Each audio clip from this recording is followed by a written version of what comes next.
Share کروں گا. تمام حضرات ذرا دل کے کانوں سے سنیے گا. ہیومینٹی کا نعرہ لگانے والے میرے آقا، بچیوں کے حقوق بیان کرنے والے میرے آقا، بیٹوں کے حقوق بیان کرنے والے میرے آقا، اور لبرلزم اور سیکولرزم کو جڑ سے کاٹ دینے والے میرے آقا صلی اللہ علیہ وسلم. صحابہ اکرام کا جم غفیر بیٹھا ہوا ہے اور میرے آقا صلی اللہ علیہ وسلم کا مزاج مبارک آج ذرا اچھا ہے. بھئی ویسے تو مزاج حضور کا اچھا ہی ہوتا، جب مل رہے مسکرا کے مل رہے ہیں، جب مل رہے ہاتھ ملا رہے ہیں، جب مل رہے گلے مل رہے ہیں. ہمارے لوگ یہ سمجھتے ہیں نا یار ذرا منہ پھلا کے ملیں گے تو ذرا شخصیت میں رعب اور دبدبہ. ایسی شخصیت اور رعب دبدبہ کو فائدہ نہیں ہے. دیکھیں عاجزی اور انکساری سے ہے نا آپ اپنے دشمنوں کا بھی دل جیت سکتے. صرف ایک مسکراہٹ تو ہے. حسن نثار نے جو ہے نا وہ 2 مہینے پہلے اخبار میں کالم میں لکھا تھا کہ مسکراہٹ جو ہے نا وہ کاسمیٹک سرجری سے زیادہ آسان، سہل اور بہت اچھی ہے، مگر بہت سارے لوگ اس کو نہیں سمجھتے. کاسمیٹک سرجری لوگ کرواتے ہیں نا تاکہ چہرہ خوبصورت ہو جائے. آپ رسول اللہ کی مبارک سنت اپنائیں، مسکرائیں، آپ کے چہرے پہ رونق آ جاتی. اور یہ تو میڈیکل سائنس بھی کہتی ہے کہ انسان جتنا زیادہ خوش رہتا ہے نا آپ کی فزیکلی ہیلتھ اتنی زیادہ امپروو ہوتی چلے جائے. 2 چیزیں ہوتی ہیں نا، ایک پازیٹیو انرجی، دوسرا نیگیٹو انرجی. تو یہ پازیٹیو چیزیں ہوتی ہیں جس سے آپ اپنی صحت اچھی ہے. بہرحال باقی کی طرف آئیے. رسول اللہ صلی اللہ علیہ وسلم آج بہت زیادہ خوش ہیں، مبارک چہرے پہ مسکراہٹ ہے، اور بچیوں کے حقوق، خواتین کے حقوق، ہیومن رائٹس کی بات حضور کر رہے ہیں. آپ بات نہ کریں، آپ تو آزادی اور فریڈم کی بات کر رہے ہیں نا تاکہ معاشرے کے اندر سیکشولیٹی کو عام کر دیا جائے. لیکن میرے آقا فرما رہے ہیں کہ اللہ تبارک و تعالی جس باپ کو 2 بیٹیاں عطا کر دے، حضرت عائشہ نے اس حدیث کو روایت کی رضی اللہ تعالی عنہ، جس باپ کو اللہ تعالیٰ 2 بیٹیاں عطا کر دے اور وہ ان کو تعلیم و تربیت دے کر اچھی جگہ اگر رخصت کر دے، حضور فرماتے ہیں ان دونوں بچیوں کا باپ جنت میں میرے اتنا قریب ہوگا جیسا کہ میرے یہ ہاتھ کی 2 انگلیاں ہیں. اللہ اکبر. کون بیان کر رہا ہے؟ یہ 1500 سال پہلے جب لبرلزم اور سیکولرزم اپنے عروج پر تھا، بچیوں کو انسان نہیں سمجھا جاتا تھا. اور یہ رسم کون ادا کرتا تھا؟ اپنا سگا باپ جس نے اس بچی کو پیدا کیا، جس کے جسم میں اس کا خون دوڑ رہا، جو اس کے جگر کا ٹکڑا ہے، اس کو اٹھا کے وہ گہرے گڑھے کے اندر دفن کرتا ہے. میرے آقا صلی اللہ علیہ وسلم نے جب فرمایا نا کہ اللہ تعالیٰ جس بچیوں کو جس باپ کو 2 بیٹیاں عطا کریں اور وہ تعلیم و تربیت دے کر اگر اچھی جگہ رخصت کر، حضور فرماتے جنت میں میرے اتنا قریب ہوگا جیسا کہ میرے ہاتھ کی 2 انگلیاں. حضور نے واضح طور پہ اشارہ کر کے فرمایا. اب تو کیا ہوا بھائی، صحابہ کرام تو اتنے خوش ہو گئے، کہہ رہے ہیں یا رسول اللہ، اللہ نے مجھے 2 بیٹیاں عطا کی. واہ بھائی واہ. ہیومن رائٹس کی بات ہو رہی ہے، ذہن میں رکھ لیں. یہ تھوڑا ماڈرنزم کا دور ہے نا، اس لیے ٹرمز وہی یوز کر رہا ہوں جو ناؤ اڈیز استعمال ہوتی ہیں. ہیومن رائٹس کی بات ہو رہی ہے، بچیوں کے حقوق کی بات ہو رہی ہے، خواتین کے مساوات اور ان کے حقوق کی بات ہو رہی ہے. اور کون کر رہا ہے؟ میرے آقا کر رہے ہیں 1500 سال پہلے. کسی نے کہا یا رسول اللہ میری 3 بیٹیاں ہیں. اب خوش ہو گئے بھائی. کوئی کہہ رہے میری 4 بیٹیاں ہیں، کوئی کہہ رہا میری 5 ہیں، کوئی اتنی، کوئی اتنی، کوئی اتنی، کوئی اتنی. مسجد نبوی میں خوشیوں کا ماحول کریٹ ہو گیا ہے، ہر کوئی خوش ہے. ہاں جنت میں جائیں گے، بچیوں کو بڑا کریں گے، تعلیم دیں گے، تربیت دیں گے، اچھی جگہ شادی کریں گے، اور فائدہ بینیفٹ کیا ہوگا؟ حضور کے اتنا قریب جیسا کہ ہاتھ کی 2 انگلیاں. یار اس سے بڑی سکسیس انسان کیا حاصل کر سکتا؟ اگر آپ کو ابھی پتہ چل جائے مستند طریقے سے کہ آپ جنت میں حضور کے قریب رہیں گے، کوئی پتہ اگر چل جائے کہ آپ حضور کے جنت میں اتنا قریب رہیں گے، بتائیں ہماری خوشیوں کا پھر اسٹینڈرڈ کیا ہوگا؟ ابے جاؤ دنیا کے معاملہ، ابے ہٹاؤ یہ سب چیزیں. اب تو مرنے کے بعد آقا کا دیدار ہے. بھئی قیامت میں تو بعد میں ہوگا، قبر میں بھی تو ہوگا نا. حضور کی سنتوں پر عمل کریں گے، قبر میں جانا ہے، حضور کو پہچاننا ہے. شاعر کہتا ہے کہ قبر میں جب سرکار آئیں تو میں قدموں میں گروں، گر فرشتے بھی اٹھائیں تو میں ان سے یوں کہوں اب تو پائے ناز سے اے میں فرشتوں کیوں اٹھوں، مر کے پہنچا ہوں یہاں اس دل ربا کے واسطے۔ اور اعلیٰ حضرت کیا فرماتے ہیں اپنے مریدوں سے کہ میری قبر کو ہے نا ذرا لمبا کر کے بنانا، ہائٹ کے مطابق، میرے قد کے مطابق۔ کیوں یار؟ اچھا تھوڑی لگے گا کہ قبر میں پیارے مصطفیٰ تشریف لے کر آئیں اور احمد رضا بیٹھ کر استقبال کرے۔ احمد رضا یہ چاہتا ہے کہ جب پیارے مصطفیٰ تشریف لائے نا تو کھڑے ہو کر کہے کہ مجھ سے خدمت کی قدسی کہیں ہاں رضا، مصطفیٰ جانے رحمت پہ لاکھوں۔ لیکن ایک صحابی کو دیکھا کہ رو رہے ہیں، کبھی کبھی رونا بھی آ جاتا۔ ہمارے یہاں اگر کوئی شخص روتا ہوا آ جانا تو ہم تو اور زیادہ اس کا مذاق اڑاتے ہیں، اس کو جو ہے نا وہ فنی کر دیتے ہیں، اور بڑا انسان کے دو بول زندگی بدل دیتے ہیں۔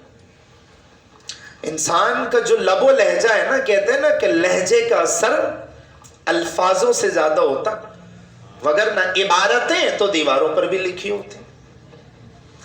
جیسے آپ کہیں جا رہے ہیں اور دیوار پہ گدھا لکھا ہوا ہے، کسی کو کیا فرق پڑ رہا ہے؟ لکھا ہوا ہے، لکھے رہنے دو۔ لیکن کوئی شخص کسی شخص کو گدھا بول دے تو یہ اثر الفاظ کا نہیں، لہجے کا پڑا۔ آگے بات سمجھ۔ دور ایک صحابی رسول زارو قطار رو رہے ہیں۔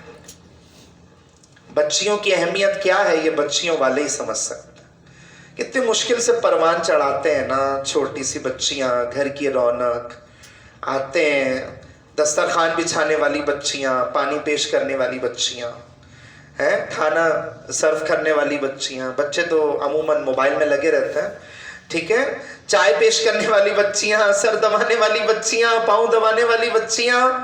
بابا لیٹ جائیں، سر دبا دو، تھک گئے آپ، پاؤں دبا دو، تھک گئے آپ، سارے دن آفس میں آپ نے کام کیا ہے، سارے معاملات کیے آپ نے، ٹھیک ہے، اور سب کچھ آپ نے کیا، بابا لیٹ جا، پاؤں دبا دو۔ بچیوں کا کردار، خدا کی قسم یہ بچیاں یاد جب آتی ہیں جب کہیں رخصت ہو کے چلے جاتی ہیں۔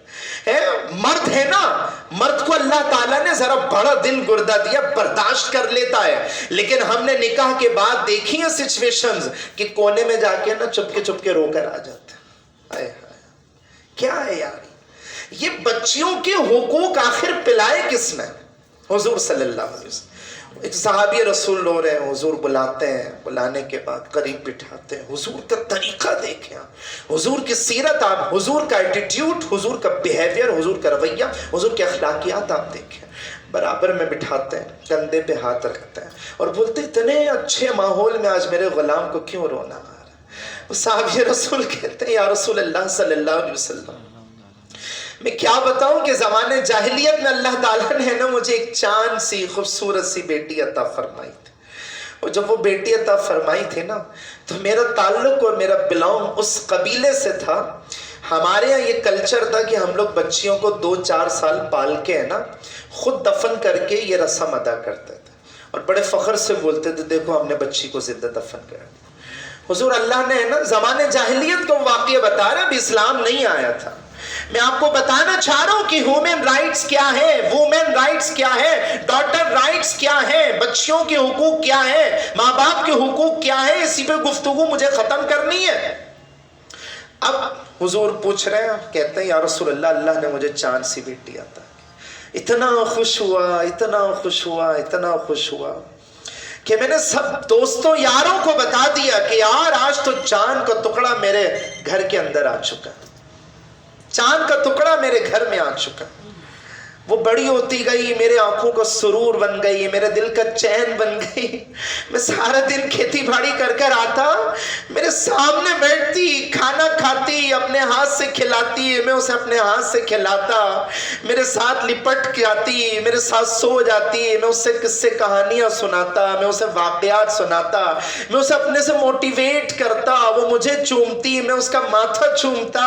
حضور مجھے اپنی بچی سے محبت ہو گئی، بڑی ہوتی گئی، بڑی ہوتی گئی، بڑی ہوتی گئی، اور جب 5 سال کی عمر میں پہنچ گئی نا، میرا دل نہیں کرتا تھا کہ میں اپنے جگر کے ٹکڑے کو اپنے ہاتھ سے دفن کر دوں، میرا دل نہیں کرتا تھا کہ میں اس کو جان سے مار دوں، میرا دل نہیں کرتا تھا کہ میں اس کو اٹھا کے گہرے خطرناک جنگل کے اندر پھینک کر آ جاؤں۔ میرے ساتھیوں نے، میرے یاروں نے، میرے عزیز و اقارب نے فورس کرنا شروع کر دیا، آخر یہ رسم کب ادا کرو گے؟ آخر یہ جو تمہاری خاص رسم ہے تمہارے خاندان کی, تمہارے قبیلے کی, کب ادا کرو گے؟ مجھے مائنڈ سیٹ کر دیا گیا اور بالآخر آج میں نے ارادہ کر لیا کہ میں اپنی بچی کو جان سے مار دوں. حضور سن رہے ہیں, صحابی برابر میں ہے, اسلام لانے کا پہلے کا واقعہ, ابھی اسلام نہیں آیا, ابھی قرآن نہیں, ابھی حضور نہیں, ابھی اسلامی معاملات نہیں, یہ سب جہالت کی باتیں, دور جاہلیت کی باتیں ہیں, جہاں پر سیکولر اور لبرلزم اپنے عروج پر تھا. وہ کہتے ہیں یا رسول اللہ, ایک مرتبہ میں نے اپنی گھر والی کو بولا, صبح اٹھ کے میں نے بولا کہ ایسا کرو میری بچی کو ہے نا ذرا نہلا دھلا کے تیار کر دو. تیار کر دیا. چلو بھئی کہاں جا رہے ہیں؟ مہمان کیا, دوست کیا جا رہے ہیں, دعوت ہے آج, گیٹ ٹوگیدر کریں گے, ذرا انٹرٹینمنٹ ہوگا, ہنسی مذاق ہوگا, فن والا انوائرمنٹ کریٹ ہو, ذرا ٹینشن ریلیز کریں گے. تھک گئے یار زندگی. اپنی بچی کو میں لے کے چلا گیا اور گیتی اور کھدائی کا سامان میں نے رکھ لیا. گھر والی نے پوچھا یہ کیوں لے کے جا رہے ہو؟ کہا ہو سکتا ہے کوئی کام مل جائے تو 2-4 پیسے آ جائیں. یہ واقعہ مختلف کتابوں میں مختلف طریقوں سے لکھا ہوا, چونکہ جذباتی واقعہ ہے نا اس لیے مختلف رائٹرز نے مختلف الفاظ اس میں ایڈ بھی کرا.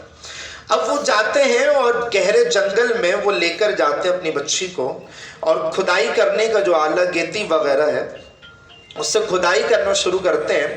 اور کھدائی کرتے ہوئے ہے نا میری بچی مجھ سے پوچھتی کہ بابا جان ہم تو دعوت پر جا رہے تھے نا, ہم تو آپ کے دوست سے ملنے کے لیے جا رہے تھے نا, آپ مجھے یہاں پر لے کر کیوں لے کر آئے؟ آپ گہرے خطرناک جنگل میں مجھے لے کر کیوں لے کر آئے؟ چلیں دیکھیں آپ کے ماتھے پہ پسینہ آ رہا ہے. وہ صحابی رسول حضور کو اپنی داستان بتا رہے کہ یا رسول اللہ صلی اللہ علیہ وسلم میرے ماتھے پہ جب پسینہ آتا نا وہ اپنے روبٹے سے صاف کر دیا کرتی, میرے داڑھی میں جب ڈسٹنگ لگا کرتی تو اپنے ہاتھوں سے صاف کر دیا کرتی ہیں, اور مجھ سے بار بار پوچھتی کہ بابا ہم لوگ یہاں پہ کیا کر رہے ہیں, جنگل میں کیوں آئے ہیں, گہرا گڑھا کیوں کھودا جا رہا ہے, آپ کو یہ کام کرنے کی کیا ضرورت ہے؟ بابا مجھے بھوک لگ رہی ہے, پیاس لگ رہی ہے, چلے اپنے دوست کے یہاں چلتے ہیں, ذرا وہاں جائیں گے. آپ کو پتا ہے نا مجھے بکریوں کے بچے کتنے زیادہ پسند ہیں نا, میں جاؤں گی وہاں پر ان کے ساتھ کھیلوں گی. کہ آپ کے دوست کی بیٹیاں ہیں, آپ تو اپنے دوست سے باتوں میں لگ جائیں گے نا, میں ان کو اپنی سہیلیاں بناؤں گی, ان سے گیٹ ٹوگیدر کروں گی, ان کے ساتھ کھیلوں گی, ان کے ساتھ انجوائمنٹ کروں گی میں, اور آپ یہاں پر کیوں ہیں؟ وہ عرض کرتے ہیں یا رسول اللہ کبھی وہ میرے ماتھے سے پسینہ صاف کرتی, کبھی مٹی صاف کرتی, کبھی دھول مٹی صاف کرتی, بار بار اپنے بچکانہ انداز کے ساتھ اور اپنے بچیوں والے رویے کے ساتھ بار بار پوچھتی کہ بابا جان چلے نا, مجھے بھوک لگ رہی ہے, مجھے پیاس لگ رہی ہے. چنانچہ جب گہرا گڑھا خود کے تیار ہو گیا نا, آج میں اتنا سنگدل قسم کا باپ بن چکا تھا کہ میں نے بیٹی کی رحمت کو بھی ایکسپٹ کرنے سے انکار کر دیا, اور میں نے اپنی چاند سی خوبصورت سی اور پیاری سی بیٹی جس کے بغیر میرا دل نہیں لگتا تھا, جو میرے آنکھوں کا سکون تھا, میرے دل کا قرار تھا, میرے دل و دماغ کا چین تھا, میں نے اپنی چاند سی پیاری سی خوبصورت سی بیٹی سے کہا کہ بیٹا اس گہرے گڑھے کے اندر جھانکو, اندر ہے کیا؟ وہ بیٹی جھانکنے لگی, چونکہ کہنے والا باپ تھا نا, باپ پہ آنکھیں بند کر کے بھروسہ ہوتا ہے نا کہ باپ دھکا نہیں دے گا, باپ مارے گا نہیں, باپ جان سے ختم نہیں کرے گا. اور جب وہ میری بچی دیکھنے لگی نا, میں اتنا سنگ دل قسم کا باپ بن چکا تھا کہ میں نے پیچھے سے لات مار کر کے اس کو انتہائی گہرے گڑھے کے اندر پھینک دیا. یا رسول اللہ جب وہ نیچے گری نا تو زمین پہ گرنے کی وجہ سے ایک پتھر سے اس کا سر ٹکرایا, اس کا خون نکلنے لگا. وہ پکارتی نہیں کہ بابا جان مجھے نکال لیجئے, میرے دیکھیں خون نکل رہا ہے اور میرا سر پھٹا جا رہا ہے, مجھے تکلیف ہو رہی ہے. وہ پکارتی رہی, میں اوپر سے مٹی ڈالتا رہا, کبھی اپنی محبتوں کا واسطہ دیتی, میں مٹی ڈالتا رہا, کبھی اپنے پیار کا واسطہ دیتی, میں مٹی ڈالتا رہا, کبھی اپنے جو ہے نا وہ چاہتوں کا واسطہ دیتی, میں مٹی ڈالتا رہا. یا رسول اللہ کبھی ہاتھ سے نوالا بنا بنا کر کھلائے جانے والا واقعہ کا واسطہ دیا کرتی تھی, میں مٹی ڈالتا رہا, ڈالتا رہا, ڈالتا رہا, یہاں تک کہ اب آخری الفاظ اس کے یہ تھے کہ بابا جان اب میری سانسیں اکھڑ رہی ہیں, اب مجھ سے بولا نہیں جا رہا ہے, اور میں اوپر سے مٹی ڈالتا رہا, مٹی ڈالتا رہا, مٹی ڈالتا رہا, اور یہاں تک کہ اب میری چاند سی بچی کی آوازیں آنا بند ہو چکی تھی. اب میری بچی کی آواز نہیں آ رہی. ہیومن رائٹس کا نعرہ لگانے والوں یہ واقعہ سن لو, لبرلزم کو فالو کرنے والوں یہ واقعہ سن لو, اسلام ہی دنیا کا وہ واحد مذہب ہے کہ جس نے ہر رشتے کے حقوق برابر کے متعین کر کے رکھے. آپ جس مساوات کو بیان کر رہے ہیں نا وہ ہمیں نہیں چاہیے, آپ جس ایکویلنسی کو بیان کر رہے ہیں وہ ہمیں نہیں چاہیے.